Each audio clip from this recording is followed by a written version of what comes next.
car ta bonté vaut mieux que la vie. Mes lèvres célèbrent tes louanges, car ta bonté vaut mieux que la vie. J'annoncerai ton nom à mes frères, j'annoncerai ton nom à mes sœurs, je leur dirai que tu les aimes, car ta bonté vaut mieux que la vie.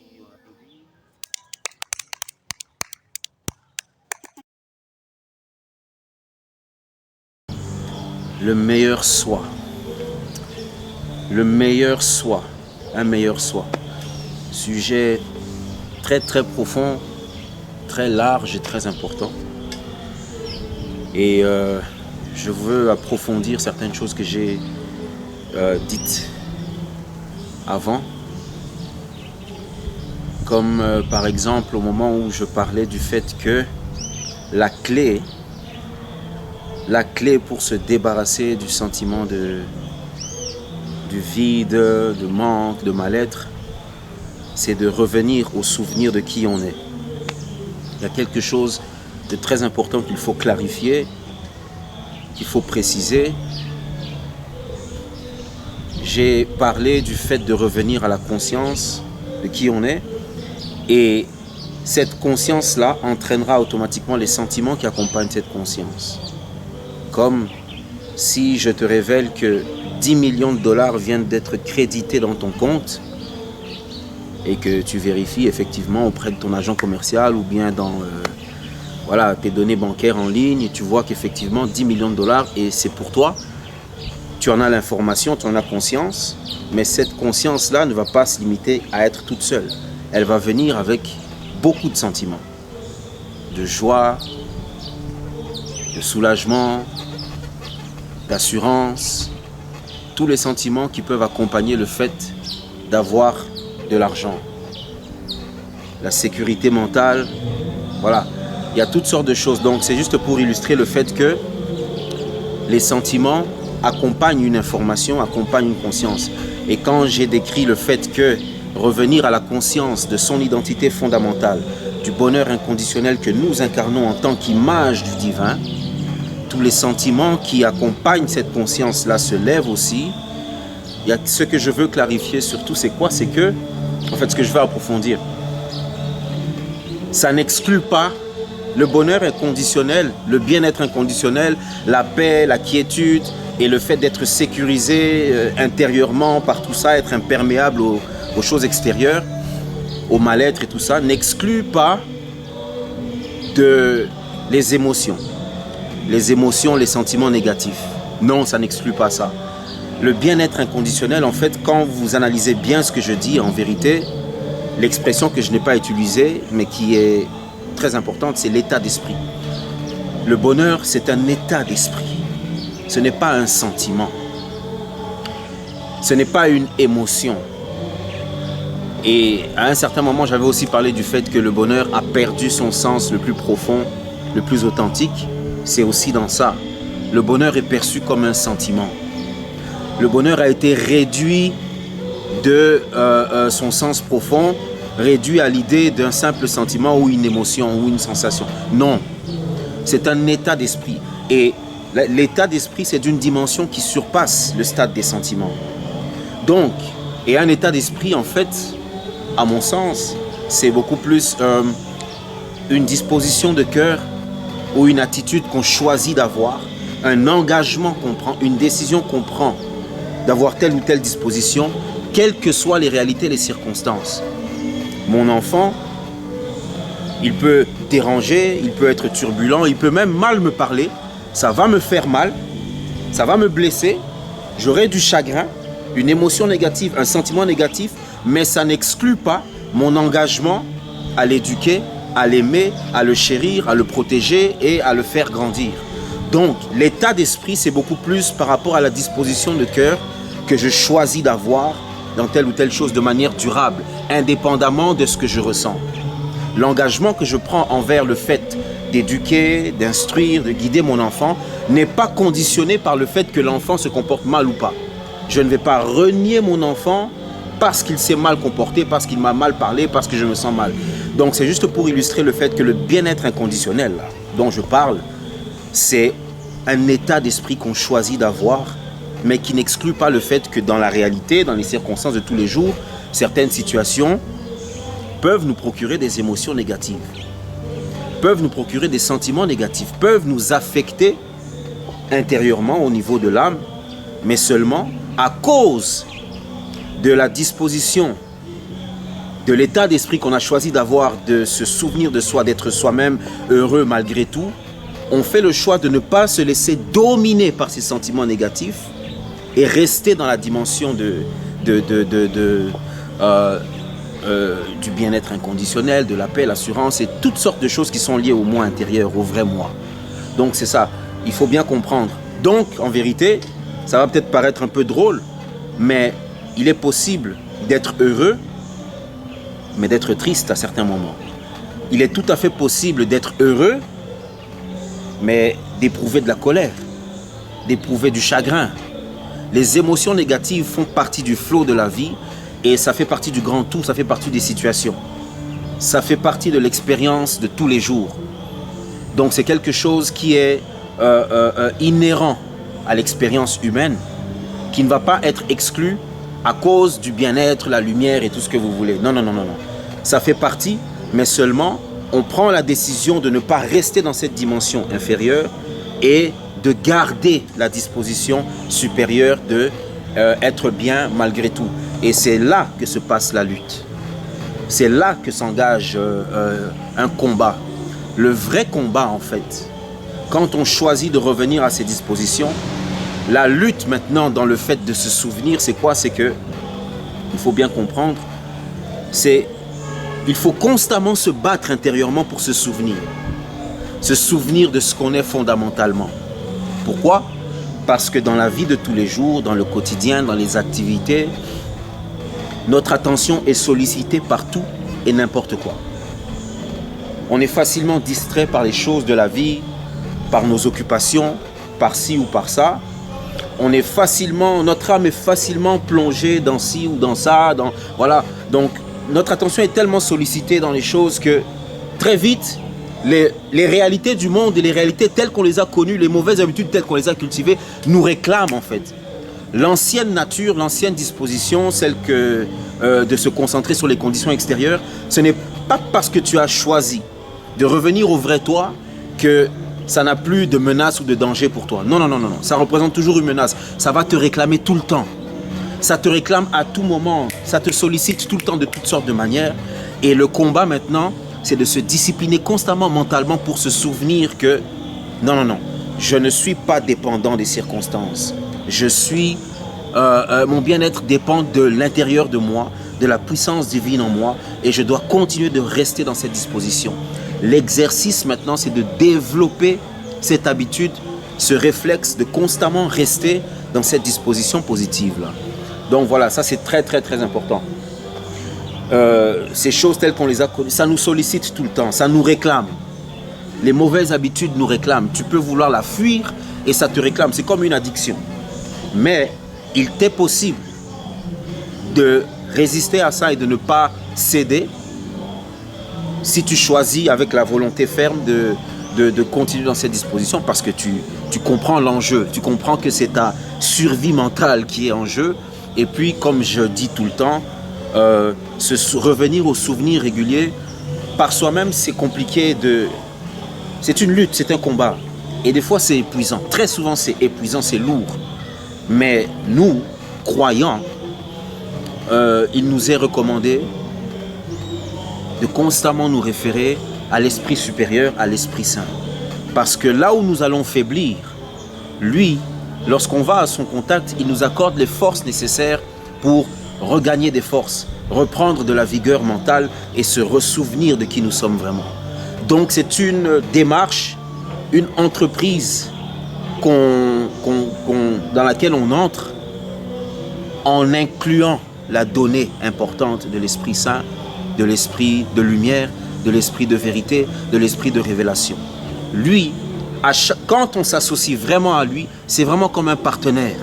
C'est vraiment comme un ami, comme un conseiller. À chaque fois que nous avons cette tendance à faiblir, à chuter et à revenir aux anciennes dispositions qui nous réclament, lui, il sait souffler aux oreilles de notre esprit. Non, non, non, rappelle-toi, tu as fait le choix de rester le vrai toi. Tu as fait le choix d'être heureux inconditionnellement. Et non seulement il nous rappelle intérieurement, par la voix intérieure, mais en plus, il communique à notre mental les forces, les capacités, l'énergie qu'il faut pour pouvoir rester dedans. Dieu ne peut jamais nous recommander quelque chose sans nous donner la capacité de l'exécuter. Donc quand l'Esprit de Dieu souffle à ton esprit les dispositions ou le souvenir de qui tu es, il va te communiquer tout doucement les forces dont tu as besoin pour rester. Mais toi, il t'est possible de faire le choix d'accepter, tout comme il t'est possible de faire le choix de rejeter ou refuser. Donc c'est très important. Donc pour résumer un petit peu, ce souvenir de qui on est là, c'est un état d'esprit. Le bonheur inconditionnel, la joie inconditionnelle, le meilleur soi, être en paix, en assurance, etc. Malgré les situations, ne pas avoir besoin des circonstances extérieures pour être comblé de l'intérieur. Ça, c'est plus un état d'esprit. Et ça n'exclut pas, ça n'empêche pas les sentiments, les émotions négatives. Parce que de toute façon, on a la dimension spirituelle, on a la dimension naturelle. Et le tout est compris en nous. On doit avoir aussi ce contact avec la vie naturelle, ce rapport naturel. Les émotions négatives, de toute façon, elles ont un sens. Et voilà, donc tout ça fait partie de l'expérience humaine. Ça ne veut pas dire que parce qu'on est sur le bien-être intérieur, on est dissocié de ces choses. Il faut bien le comprendre et bien l'intégrer. Et pour renchérir sur le fait que les conditions extérieures à soi, conditions matérielles, conditions humaines, naturelles autour de soi, bref, le physique autour, n'est pas la chose ou l'entité qui doit nous remplir de l'intérieur. Pour enchérir sur ça, j'aime bien dire aux gens souvent que pour moi, les lois du cœur relèvent des compétences divines, exclusivement. Quand on est vide de l'intérieur, quand on est dans le mal-être, etc., c'est un problème intérieur. C'est un problème intérieur, c'est une affaire du cœur. Et les affaires du cœur se gèrent par l'entité qui maîtrise le cœur. Qui peut mieux maîtriser le cœur si ce n'est celui qui l'a fait? Donc pour moi, les lois du cœur, les lois de l'intérieur relèvent des compétences divines. Pas des compétences extérieures, matérielles, physiques, etc. Ça relève exclusivement des compétences divines. D'ailleurs, le cœur est rempli de réalités complexes, très complexes pour l'intelligence naturelle, extrêmement complexes pour l'entendement naturel et humain. Donc, il n'y a que l'entité qui maîtrise tout, qui peut gérer, guérir, réparer ces mécanismes complexes à l'intérieur là. C'est pourquoi j'ai tendance à dire que c'est l'intérieur qui doit être rempli, comblé par la puissance divine en nous. Et par la puissance divine en nous sous-entend de faire le choix d'aller au contact de la puissance divine, de l'Esprit divin. Et comme je disais, pour enchérir le fait que les conditions extérieures ne doivent pas nous remplir de l'intérieur, j'ai tendance à aimer donner une métaphore comme ça. Pour moi, je vais prendre comme un exemple pour illustrer ça, en prenant le monde intérieur, donc mon intérieur, mon cœur, et tout, comme étant un pays, et mon monde extérieur, ma réalité physique, ma réalité pratique et palpable, comme étant un autre pays. Supposons que mon monde intérieur, c'est l'Australie, un exemple comme ça, et mon monde extérieur, c'est le Brésil. Alors, chaque pays a sa constitution, a sa juridiction, a son administration, sa politique, sa culture, ses mœurs, sa façon de voir, sa façon de faire et de fonctionner. Quand je me retrouve sur le territoire australien, quand je suis citoyen ou résident de l'Australie, je suis régi par les lois australiennes. Je suis régi par les lois australiennes. Les lois australiennes sont celles qui s'appliquent de fait à moi, à ma vie de manière générale, du simple fait que je suis sur le territoire australien. Je ne suis pas au Brésil. Au Brésil, les gens qui habitent au Brésil sont régis par les lois brésiliennes.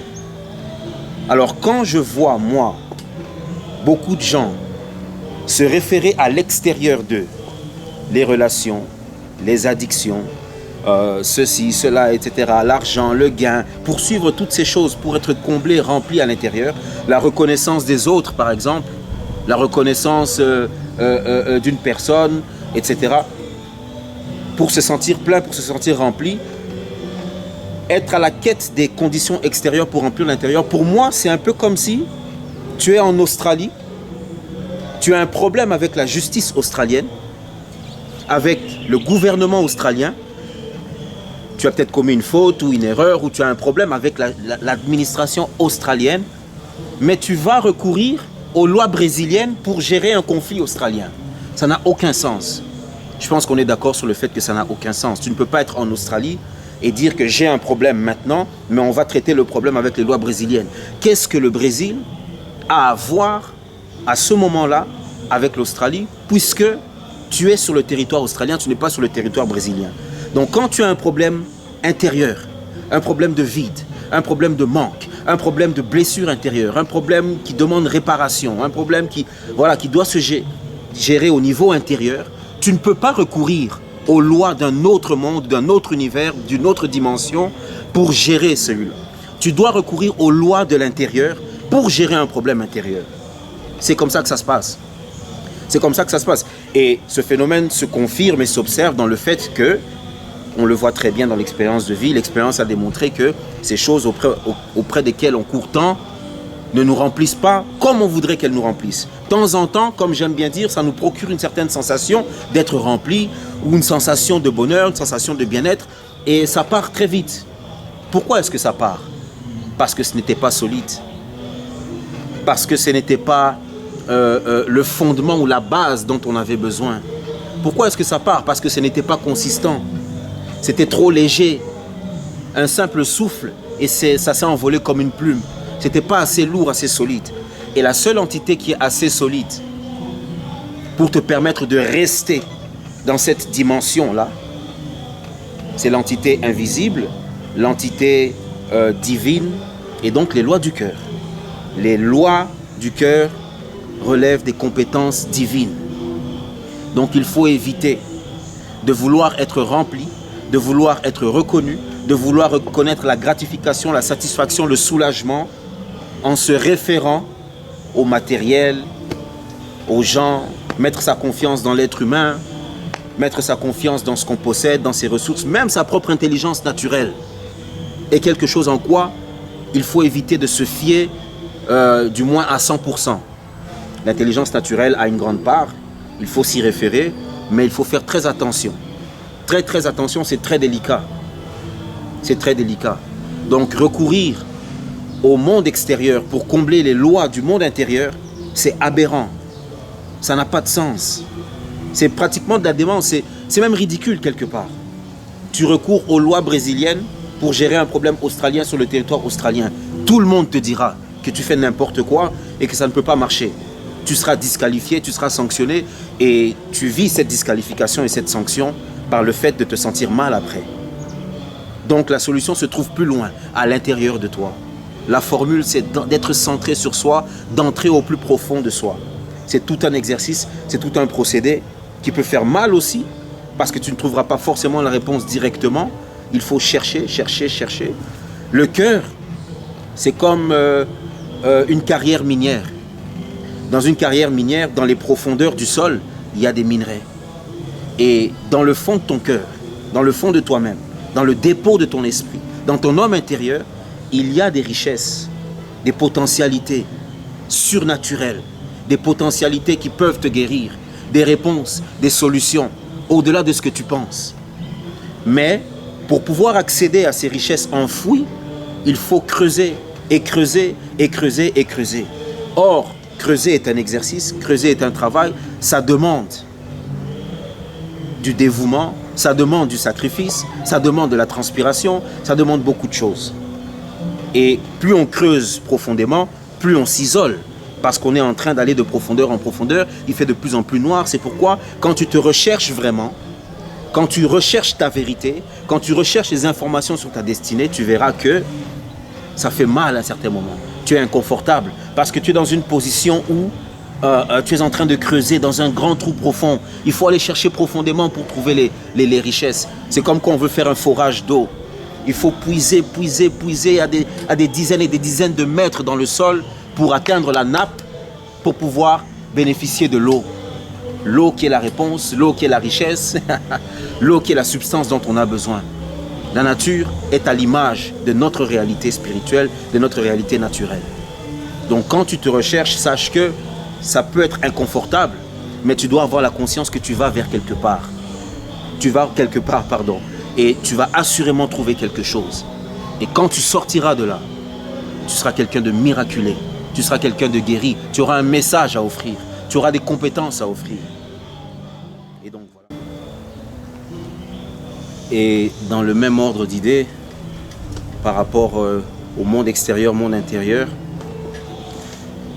il y a un sujet qui intéresse la terre entière, les relations de couple.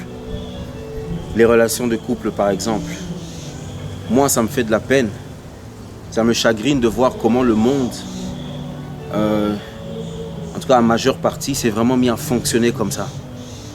À entrer dans les relations de couple, très souvent, dans le but de recevoir de l'autre. Alors que déjà, une relation de couple, fondamentalement, c'est une relation d'amour, à la base. Sur le plan du principe, c'est supposé être ça.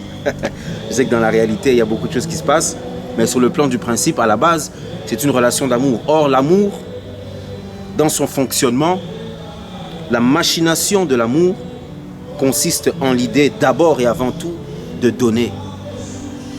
De donner. Maintenant, la beauté de l'amour, la science divine dans l'amour fait que le fait de donner doit impliquer de recevoir en plus grand nombre. C'est comme si, en fait, c'est émission-réception. Tu envoies quelque chose, ça se multiplie là où tu l'as envoyé, et cette multiplication t'est retournée. Retour à l'expéditeur. Le principe de l'amour, c'est ça, fondamentalement. Maintenant, il est vrai qu'il y a d'autres réalités qui se passent parce qu'il y a des interférences de autres choses qui ne correspondent pas aux lois de l'amour. Mais fondamentalement, le principe, c'est ça. Donner, s'offrir, se sacrifier et en retour, recevoir. Donc, dans une relation de couple, le principe, à la base, c'est le fait que moi, j'entre pour te donner et donc, quelque part, je m'oublie. Quelque part. Toi, tu entres pour me donner. Quelque part, tu t'oublies. Et là, il se passe quelque chose de fusionnel. Quelque chose que on aime bien appeler magique. Je n'aime pas trop le mot magique dans ces choses-là. Mais voilà. C'est là qu'il y a quelque chose de fusionnel qui se passe. Parce qu'on répond conformément aux critères ou aux mécanismes tels que l'amour a prévu. Voilà. Mais quand maintenant on fait les choses à l'encontre de la programmation de la machine de l'amour, c'est-à-dire au lieu d'être dans l'intention, dans la disposition de cœur de donner avant tout, on est plus dans l'idée de recevoir, des fois même recevoir et point final. Il y en a qui sont tellement égoïstes, ils veulent juste recevoir, donner, c'est pas leur problème. Là, c'est pour ça qu'il y a un problème qui se pose après. Il y a un dysfonctionnement après dans la machine qui crée maintenant des frustrations, des problèmes, des situations ci et ça dans la relation parce que on n'entre pas dans la chose avec les mécanismes tels qu'ils ont été conçus et prévus. C'est comme utiliser un appareil. Au lieu d'utiliser les choses avec les bonnes fonctions, on commence à utiliser n'importe comment et on s'attend à ce que l'appareil soit toujours performant. Ça ne peut pas marcher. Il faut se référer aux lois ou au fonctionnement tel que c'est établi par le concepteur. Et donc dans les relations de couple, quand les gens entrent pour recevoir de l'autre, il y en a beaucoup qui ont des blessures intérieures, des vides, qui ont manqué ci, qui ont manqué ça, manqué l'affection paternelle, manqué l'affection maternelle, manqué ci, manqué ça. Et plus tard, quand ils entrent dans une relation de couple, que ce soit de mariage ou bien voilà, une union, ils attendent de l'autre que l'autre comble ce vide-là qui n'a pas été rempli pendant ces années antérieures, les années d'avant. Et ça, c'est une erreur. C'est une erreur pourquoi? Parce que comme j'ai eu à dire, les lois du cœur relèvent des compétences divines, pas des compétences humaines. Ce n'est pas la responsabilité d'un être humain de me remplir. Ce n'est pas ma responsabilité de remplir le cœur de quelqu'un.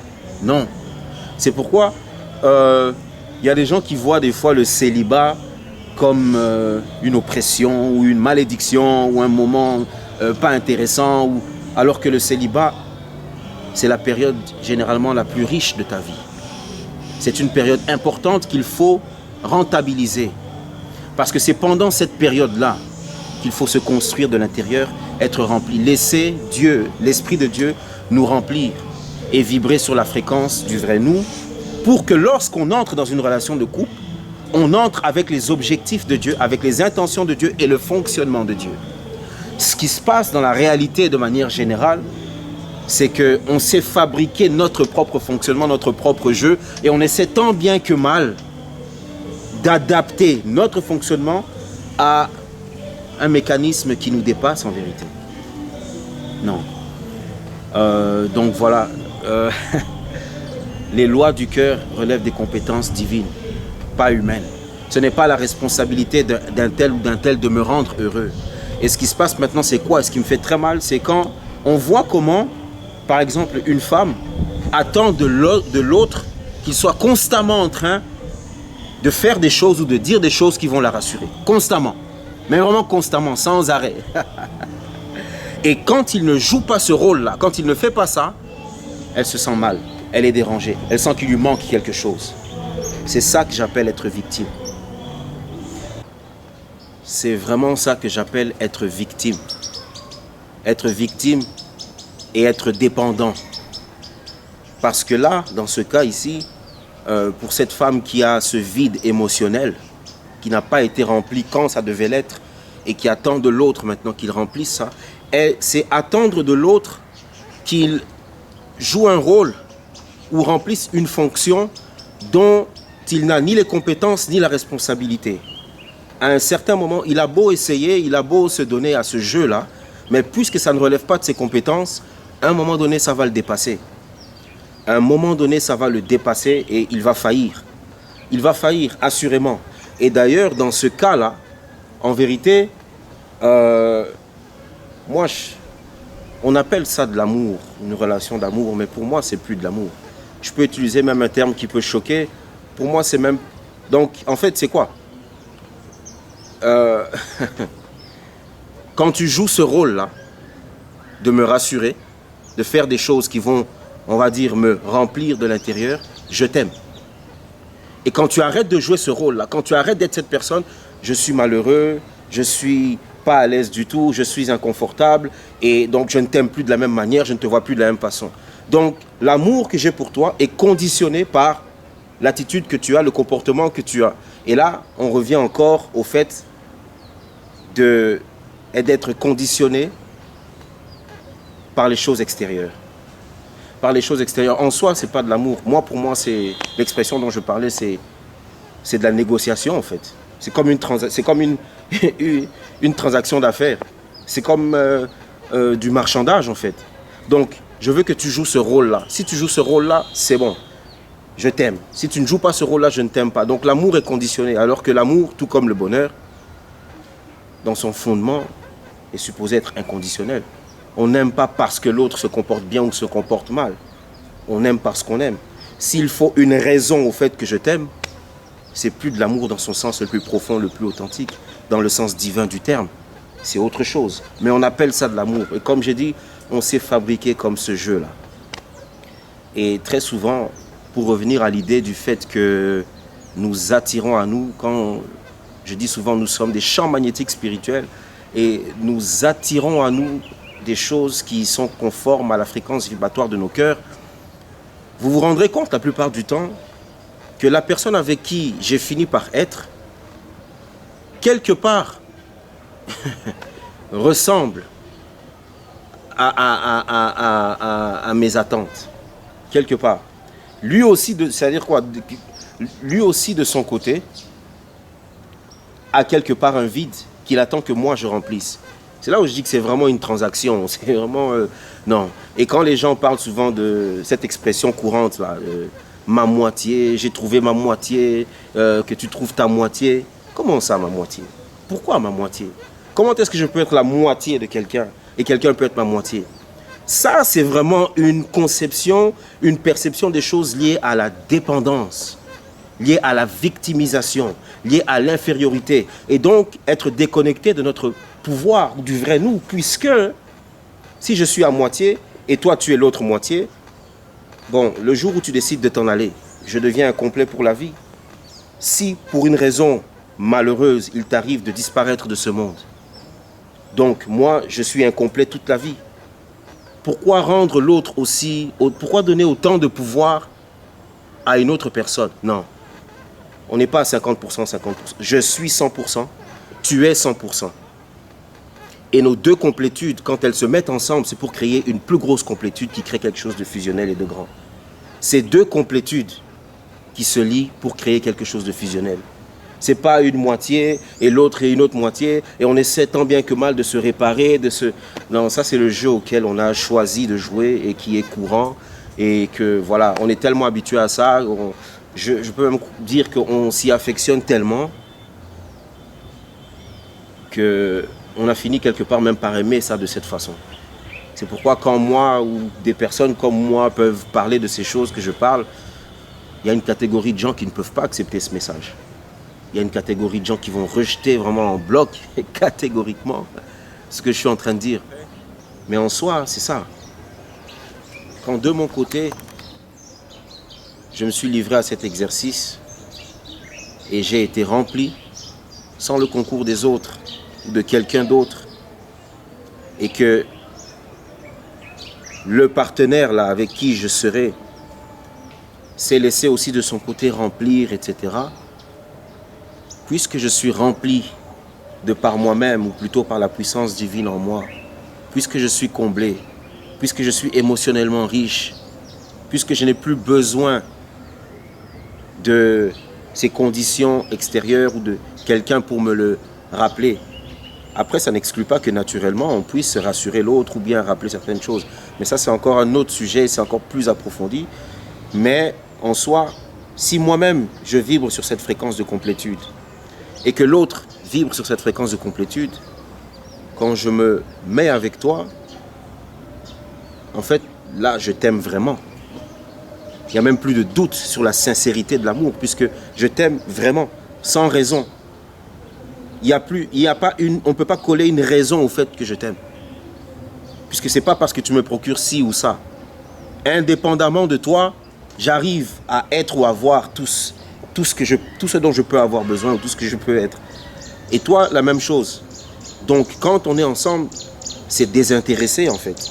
Ce n'est plus pour un intérêt X, Y, d'ordre matériel ou d'ordre ci ou d'ordre ça ou d'ordre émotionnel.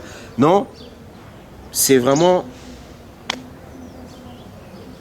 sincèrement, pour rien, sans raison. On ne peut pas commencer à expliquer. Et s'il faut commencer à réfléchir à la raison pour laquelle je t'aime, c'est purement mental et intellect. Il faut réfléchir, donc il faut faire intervenir la réflexion. C'est plus normal, puisque l'amour est une évidence. L'amour, c'est une évidence. Ça vient de l'esprit, donc c'est une évidence. Donc si on demande est-ce que tu l'aimes et que tu n'arrives pas à répondre rapidement ou spontanément, comme quand on répond pour quelque chose qui est évident, c'est qu'il y a un souci.